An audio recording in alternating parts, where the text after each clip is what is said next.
আজ পঞ্চমীর দিন আরামবাগ পুরাতন বাজার এলাকায় এক দোকানদারের বিরুদ্ধে এক নাবালিকাকে শ্লীলতাহানি করার অভিযুক্তকে জুতো পেটা করল নাবালিকার মা।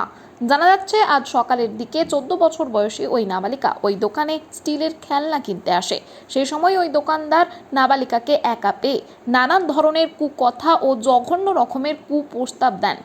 পরবর্তীতে নাবালিকা বাড়ি ফিরে সব কথা তার মাকে জানায়। নাবালিকার মা ঘটনাস্থলে এসে পৌঁছলে দোকানদারকে প্রশ্ন করলে দোকানদার বিষয়টি এড়িয়ে যায়।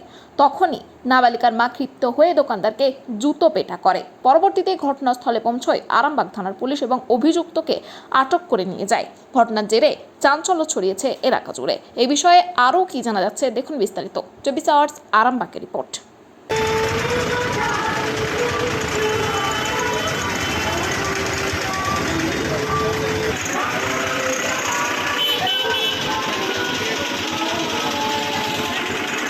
আমি দোকানে এসেছিলাম, প্রথমে আমাকে জিনিসপত্র দিল, তারপরে বলছে যে প্রথমে বললো যে তুমি আমার মেয়ের মতো না, তারপরে বলে যে আমি সবার সাথে বন্ধুর মতো মিশি, মুসলিম মেয়েদের সাথে মিশি না, হিন্দু মেয়েদের সাথে মিশি, আমার মেয়েদের ভালো লাগে। তারপরে বলে যে কথা বলে তুমি কখনো কোনো ছেলের কাছে যাবে না, হচ্ছে তোমার অঙ্গ নষ্ট হয়ে যাবে। তারপরে এরকম বলে যে আমাকে জিজ্ঞাসা করে কবে থেকে পুজো স্টার্ট হচ্ছে। আমি বললাম যে বৃহস্পতিবার থেকে। আমি মানে আঙ্কেল বলে কথা বলছিলাম, তো যেহেতু আমি সেই জন্য বলেছিলাম যে বৃহস্পতিবার থেকে পুজো স্টার্ট হচ্ছে। তুমি বললো যে তুমি তাহলে আমার সাথে কলকাতা যেতে রাজি। আমি তখন কিছু বলিনি। দিয়ে তারপরে বলে তোমার মাকে নিয়ে আসবে, তোমার মাকেও দেখবো তোমাকেও দেখবো। দিয়ে তারপরে বলে ঠিক আছে, তোমার যদি কোনো দরকার থাকে তাহলে আমার কাছে আসতে পারো, তোমার যা দরকার আমাকে বলবে। আমি ক্লাস 8-এ পড়ি। ওরকম আমি মানে ওই 15-20 থেকে 25 মিনিট ছিলাম। আমি যেতে চেয়েছিলাম, আঙ্কেল আমার পয়সাটা ঠিকঠাক আছে তো আমার জিনিসটা আমাকে প্যাক করে দিন না। বলছে দাঁড়াও না দাঁড় করিয়ে রেখে আমাকে অনেকক্ষণ লেট করিয়ে দিয়েছিল। তারপর আমাকে দোকানে মানে উনি যেখানে বসেছিলেন সেখানে আমাকে বসতে বলেছিলেন, কিন্তু আমি বসিনি, তাও অনেক জোর করছিলেন। ঘটেছিল, আমার মেয়েকে আমি পাঠিয়েছিলাম এই দোকানে কিছু কেনাকাটা করতে, ঠিক আছে। ও এখানে কেনাকাটা করতে এসেছে, একা আমার মেয়েকে পেয়ে আমার মেয়েকে বলেছে তুমি দাঁড়াও। দাঁড়িয়েছে আমার মেয়ে, দাঁড়ানোর পর বলছে তুমি ওখানে বসো। ও বসেনি, ও দাঁড়িয়েই ছিল। তারপরে বলছে তুমি আমার মেয়ের মতো, তুমি আমার শালির মতো, তোমার যদি কোনো বয়ফ্রেন্ড লাগে আমাকে বলবে, তুমি উল্টোপাল্টা কোনো ছেলের কাছে যাবে না, অন্য কোনো ছেলেদের সাথে তুমি সেক্স করবে না, তাহলে তোমার সেক্স নষ্ট হয়ে যাবে। তুমি কি আমার সাথে দুর্গা পুজো দেখতে চাও? তুমি কি আমার সাথে কলকাতা যাবে, নাইট স্টে করবে? এই রকম ধরনের কথাবার্তা। আর আপনার নাম আর মেয়ের নাম বলবেন না। আর যেটা হচ্ছে যে এটা কোন জায়গায়? এটা তো আরামবাগ। এই করতে পাঠিয়েছিলেন? আমি মেয়েকে দোকানে মাল কিনতে পাঠিয়েছিলাম, কেনাকাটা করতে। হ্যাঁ, দোকানদার বলেছে। দোকানে কি মাল করছে? ওই স্টিলের ছোট ছোট স্টিলের থালা বাটি গ্লাস এইসব কিনতে এসেছিল। ওই খেলনা বাটি খেলবে বলে খুব ছোট আর কি থালা বাটি গ্লাস। এই প্রথমবার দোকানে এলো?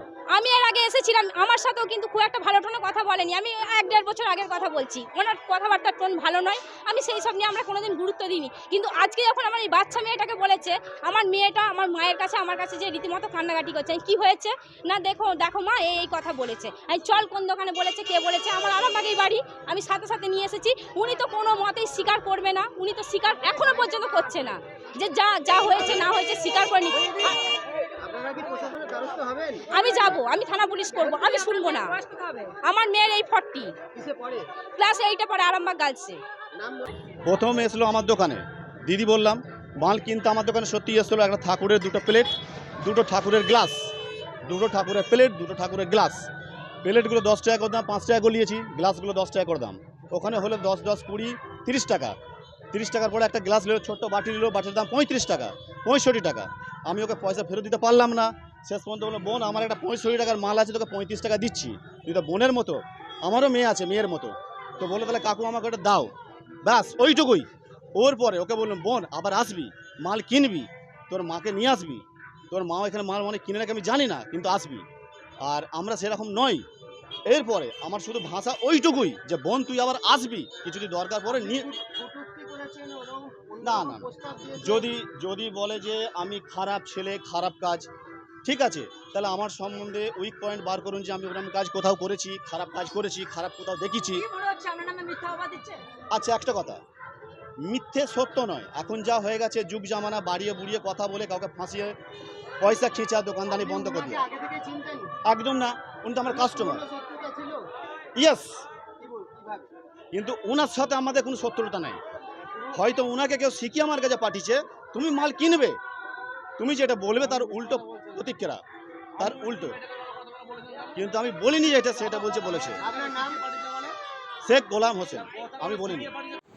রামকৃষ্ণ সারদা হোমিও হল, আমাদের এখানে Mahesh lab, Reckeweg and Co, Schwabe India, SBL এবং হ্যাবকোর ওষুধ সুলভ মূল্যে পাওয়া যায়। এছাড়াও বিশিষ্ট চিকিৎসকের মাধ্যমে পরিষেবা প্রদানের ব্যবস্থা রয়েছে। সুলভ মূল্যে পরিষেবা পেতে আজই আসুন রামকৃষ্ণ সারদা হোমিও হল। আমাদের ঠিকানা বসন্তপুর মোড়, Arambagh, Hooghly. Provider Apurba Mondal. Mobile number 9800008164। অপর একটি নাম্বার 8918047220। আপনার স্বাস্থ্যই আমাদের অগ্রাধিকার। নতুন করে, নতুন ভাবে, নতুন রূপে, নতুন কিছু বাইক ও স্কুটারের সম্ভার নিয়ে একমাত্র সুপার অটোতে। Super auto, Bhimpur, Tarakeswar, Hooghly. আপনাদের আশীর্বাদ ও ভালোবাসায় আজ আমরা হুগলি জেলার সর্ববৃহৎ হিরো অনুমোদিত একমাত্র dealer super auto, Bhimpur, Tarakeswar. Hero কোম্পানির বাইক ও স্কুটারের অফুরন্ত স্টক এবং সব ধরনের কালার ও মডেলের আনলিমিটেড কালেকশন একমাত্র সুপার অটোতে। আপনাকে স্বাগত জানায়। হিরো সুপার অটো থেকে বাইক ও স্কুটার কিনলে পাচ্ছেন ক্যাশলেস ইন্স্যুরেন্স।